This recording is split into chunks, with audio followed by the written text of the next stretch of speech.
Published 1651 EDT, 21 September 2017. Updated 1651 EDT, 21 September 2017. Shares in chemical maker Johnson Matthey hit their highest value in 11 months yesterday after it announced plans to position itself at the forefront of the rapidly growing electric car market.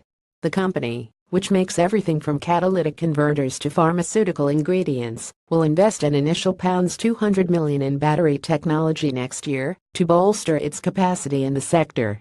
With its help, the firm believes electric cars could generate sales of more than £22 billion a year once they have secured a 10% share of the vehicle market.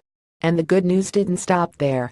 Johnson Matthey said its Clean Air division, which helps control vehicle emissions, will provide high single-digit growth in the next 3 years, driven by sales in Europe and tighter regulation.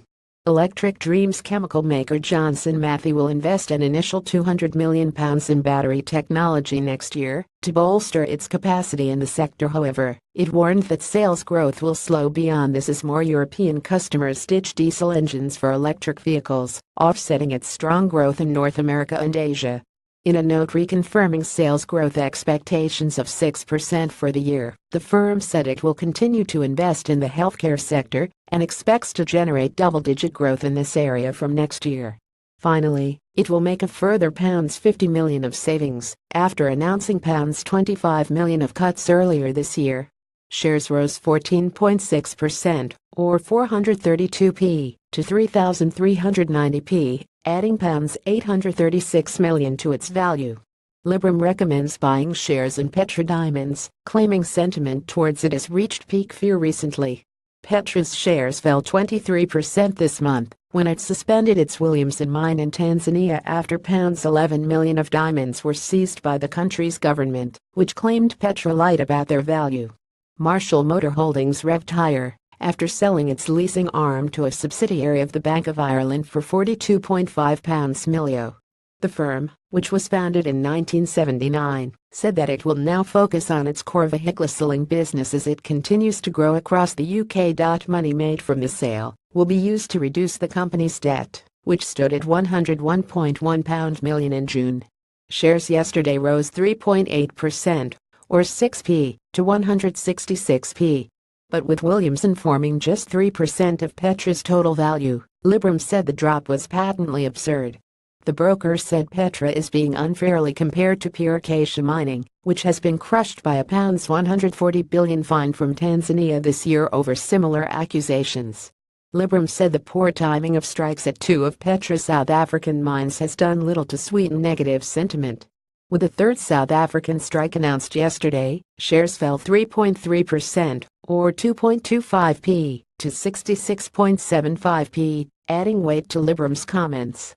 The FTSE 100 fell just 0.1%, or 8.05 points, to 7,263.90, with flat performance coming despite financials rallying after the Federal Reserve indicated another U.S. interest rate hike could happen this year. FTSE 250 construction firm Kaya Group rose 6.3%, or 69p, to 1,164p, after showing off its strong foundations in results for the year ended June 30. The firm, which has simplified its business to focus entirely on buildings, infrastructure and housing, saw revenues rise 5% to £4.3 billion, and profits jump 8% to £126 million over the period.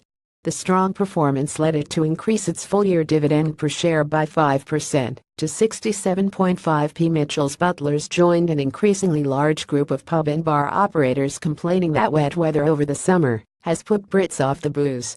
The firm, which owns the Toby Carvery and All Bar One chains, said liquor-for-like drink sales fell 1.2% in the 8 weeks to September 16. However, with combined food and drink sales growing 2.1% so far this year, it said it still expects to outperform the market. Shares fell 4.4%, or 10.8p, to 236.4p. After issuing 3 profit warnings since May, double glazing firm Sapphire rose 9.4%, or 17.5p, to 203p after its half-year results exceeded low expectations. It reported a 1.4% jump in liquor-for-like revenues to £82.5 million, while profits dropped 2.5% to £27.5 million.